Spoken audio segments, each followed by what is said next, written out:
Hi there, I'm Lisa from learnwithconfidence.com, and today we're talking about learning gaps and specifically what causes them. In the last video, we looked at what they were and why they're a problem, and in the next video, we're going to consider how we can use our knowledge of what causes them to close those gaps. But first, thank you for being here today. As a mom, I know your schedule is super busy, and the fact that you've taken a few minutes out of your schedule to have a look at this video and learn how you can help your child succeed, that is something we're thanking, and I'm grateful for it, and your child will be grateful for it too.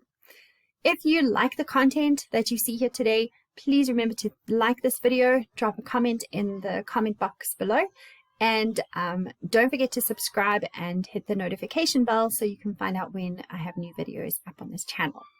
Right, let's get into our work today. First, let's recap. What is a learning gap? Okay, we said it is what it is. It's a learning gap, a gap in the learning that the child does, okay? And we said that, remember, we've got a way of processing our the information we learn. We input it, we put it into our brains, we use it in our brains, we make connections, we store it, and then we retrieve it later to be able to use it.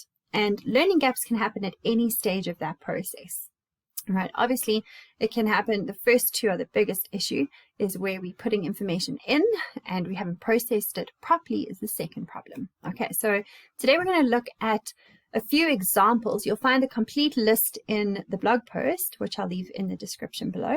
But we're going to look at a few examples and how that specific challenge can cause learning gaps in your child's learning. So our first one we're going to look at, the first cause of learning gaps, is learning challenges. So these are challenges that have been diagnosed usually by an educational psychologist that might include things like dyslexia, auditory processing challenges, ADHD, visual processing challenges. There are a whole array of them, okay? We're going to look at just two. We're going to look at auditory processing challenges and then attention problems, which may or may not be diagnosed as ADHD, but if a child struggles with attention, that can cause gaps too. All right, so auditory processing challenges are all about how your child processes sound. So it's got nothing to do with the actual hearing. The child can hear properly. It's more about how their brain processes all the sounds that they're hearing. So in a classroom setting, you've got the teacher talking and explaining the work. Then you've got, the child fiddling over there with a pencil and the aircon is making this weird sound and the car drives past the classroom and all these sounds. Most of us can filter out the unimportant things. We can focus on the teacher in terms of our hearing and our listening, but a child with auditory processing challenges cannot filter out all of this stuff. And so those extra sounds are a huge distraction for them. And in the moment while the teacher is explaining a crucial concept, it's very likely that your child has been distracted in an auditory way from that, and they haven't listened, they haven't heard what was said. And that can be a huge reason why children with auditory processing challenges struggle with a lot of things, because you see, this is one of those causes that is going to overarch all of their subjects. If they're just struggling in maths with this, then it might not be an auditory processing problem. If they're struggling with a lot of their schoolwork, then it might be. That has to be diagnosed by an educational psychologist. All right, so that's an example. The second example we've got of learning challenges is attention problems. Okay, and this is why auditory processing and attention problems can actually look very similar. If a child cannot pay attention, they have lots of different things that are distracting them. Their brain struggles to focus on one thing without getting distracted with other things. That obviously you can see now how that can be a problem for their learning. All right, if they've got if they're trying to listen to the teacher teach and they're trying to watch the teacher on the board, working on the board, then it's very likely that, they see someone playing with a toy over here on the side and all they can do is now focus on that. And so they miss concepts that have been taught in the classroom. All right, so that's our first one, learning challenges. Second example we're going to talk about is physical challenges. So these can be extreme, like a physical disability that the child has. So for example, we're going to talk about being visually impaired, so a child who cannot actually see. or they might be more smaller impairments, so just, bad vision, okay, a child who can't really see the board so clearly from the back of the classroom. It can also be things like severe impairments like being wheelchair bound or having chronic illnesses that keep them out of school for long periods. And the smaller things might be like bad eyesight, or their hearing is not so great, or even things like muscle tone. So the child struggles to sit up straight in class, they slouch a lot, or they have poor muscle tone and core strength. So these would be our physical challenges. So if we took the example of being visually impaired, a child who obviously cannot see in the classroom cannot process a lot, because the classroom is a very visual place, and a lot of teachers teach in a very visual way. But accommodations may be made, and perhaps the child has a voice recorder that the teacher must speak into, or is placed on the table in front of the teacher while they teach. But if the teacher isn't very aware of what she's saying all the time, then it's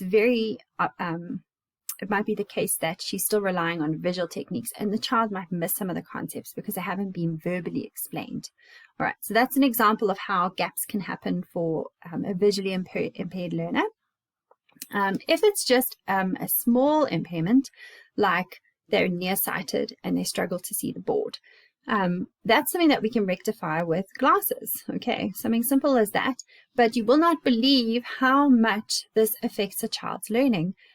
And sometimes children who have this problem even get labeled as having attention problems because they just can't see the board. So, what's the point of looking at it? So they look like they're doing other things all the time.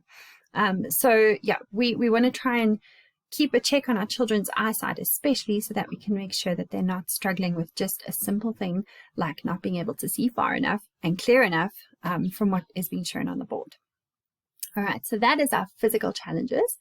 The third one we've got is developmental challenges. So these happen early on in a child's learning. And this is why it's so important for your child when they're small, when they're toddlers and preschoolers, that they get really good input in terms of their fine motor skills and their gross motor skills and their perceptual skills. So I have a few blog posts about those things as well, which you're welcome to go back and have a look at on my blog. Let's have a look at fine motor skills first. Let's use the idea of writing. So if a child hasn't learned correct pencil grip when they were young, and they're holding the pencil or the pen incorrectly when they're older, then it puts a lot of strain. You won't believe this, but it puts so much strain on the muscles in the child's hand and arm and shoulder. And so as they are working, their arm and their shoulder and everything, their hands, they get tired.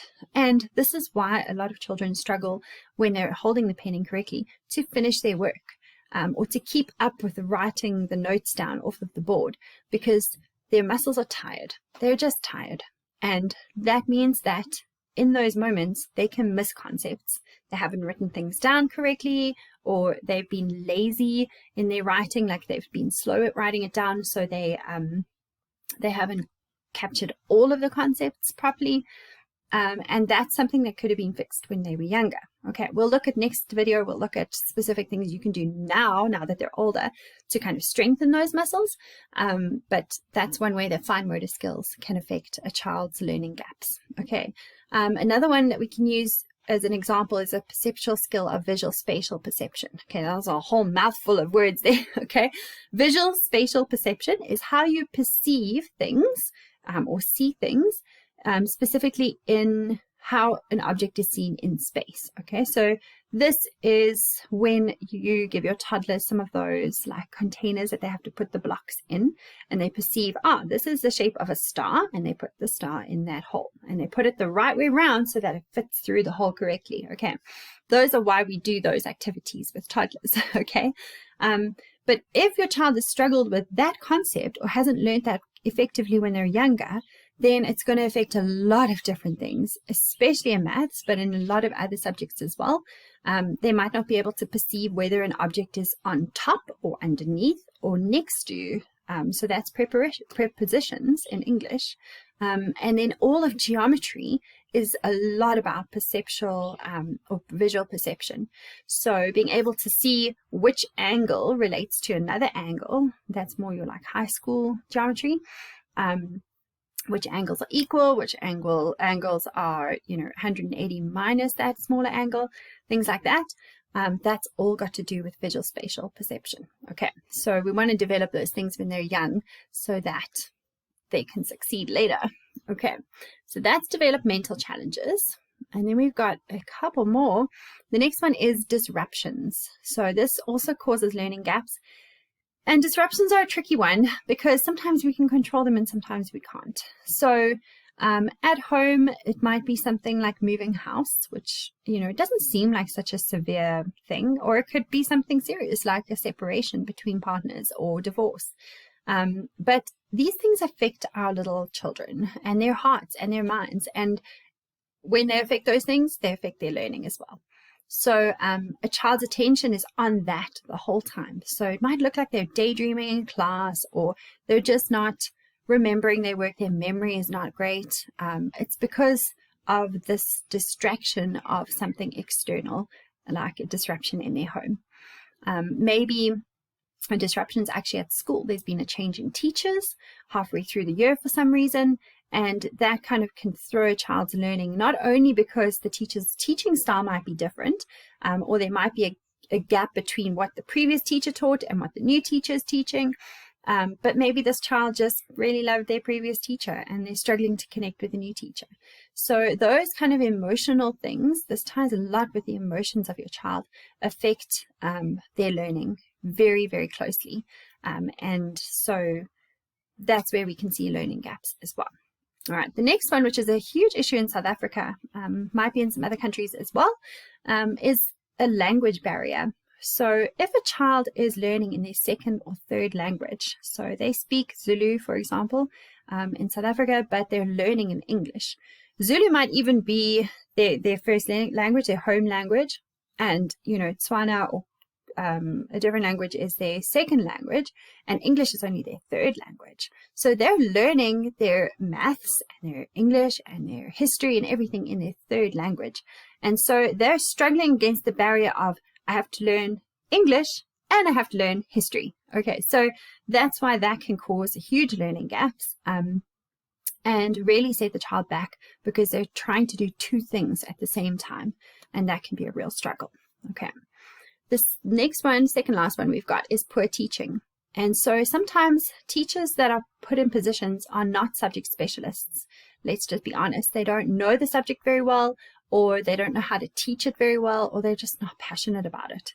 That can be a huge problem in creating learning gaps in your child. Okay, this is something that you might not be able to control, and we'll look at what causes, what solutions we can come up with for that. But this is one of the reasons or the causes of learning gaps is poor teaching. And the last one we've got is maybe a tough one to swallow, but it's something we have to be honest about. And that might be that your child just does not have the right support at home. And so this can be in things like making sure that homework is a priority, or that tests are studied for, projects are done correctly and on time. But it can also be the things that we've talked about earlier. If maybe it's been identified that your child might have some learning challenges, if there's no support from home in terms of getting that child the input that they need or the intervention they need, that really can set your child back. So we want to do whatever we can as parents, as moms. The fact that you're here today probably means that you're not one of these parents, but I've seen a few parents along my way that really there's things that the child could do and that we could do with the child to help them, but they are not receiving that support at home. And so that is going to cause them to fall back a bit in their learning. All right, so those are some of the key areas that cause learning gaps. In the next video, we're going to look at how we can close those learning gaps based on our knowledge of what the causes are. If you found this useful, hit the thumbs up and don't forget to subscribe, and I will see you in the next video. Keep being the awesome mom that you are.